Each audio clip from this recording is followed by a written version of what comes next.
Hi everyone, Mark Companietz here, and in this mini lesson I'm going to talk about what to do if you're having difficulty controlling a pen. This can be for a number of reasons, but the most common are pens that put down too wide a line, or are too wet, or, like this pen, extremely flexible. The problem is that such pens make it difficult to be subtle, to get smooth transitions and very light details. This pen is an Opus 88 Fantasia, a lovely pocket pen that has now sadly been discontinued. And it's fitted with a super flexible full flex nib made by fpnibs.com, a Spanish company that specializes in all kinds of nib grinds. Not only is it super flexible, but it's also super wet, making it one of the most difficult to control pens in my collection.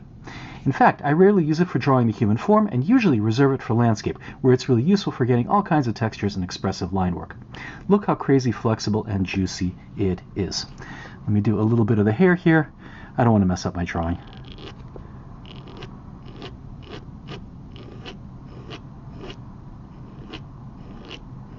Has an ebonite feed, which gives it really exceptional flow.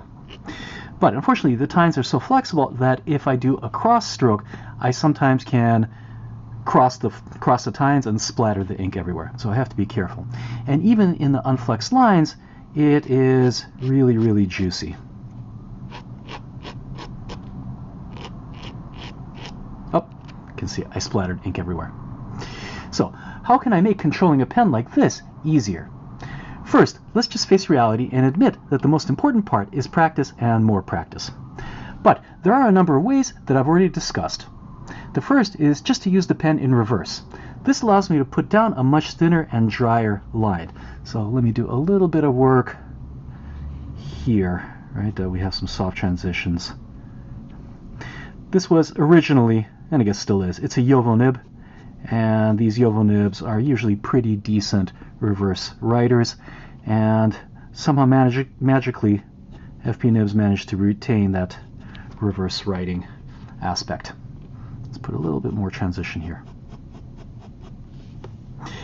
You can also use the dilution method I spoke about in the previous mini lesson. But there are two additional very simple ways to make working with a pen like this easier that have nothing to do with the pen itself. What really makes these pens hard to work with is the difficulty of getting soft transitions and controlling contrast. A pen that's very broad or very wet or very flexible makes it difficult to build up values softly, like this, and gradually making the turning of form really hard to achieve. One thing you can do to make getting those soft transitions easier is to simply control the value of the ink by working with an ink of a lighter value. This is actually very traditional, and if you look at old master drawings, you'll see that they never worked with pure black ink, preferring to use inks that ranged from gray to brown. Most of these old master drawings were done in something called bister, a highly transparent ink made from soot collected from the burning of wood. Super strong black ink didn't come into common use until the middle of the 19th century with the introduction of Indian ink to Europe, which is a carbon-based ink made from the burning of oils, which of course originated in China. There are a lot of options when it comes to lighter valued inks, but for those that still want to work mostly in black and white, Lexington Gray is a great option, since it can appear almost black in heavier applications, but due to its extreme transparency, generally puts down a lighter line. For those that are more traditionally minded and want to work with brown ink, there are also many fantastic options, like this one, Rohrer and Klinger Sepia ink, which is dark yet transparent.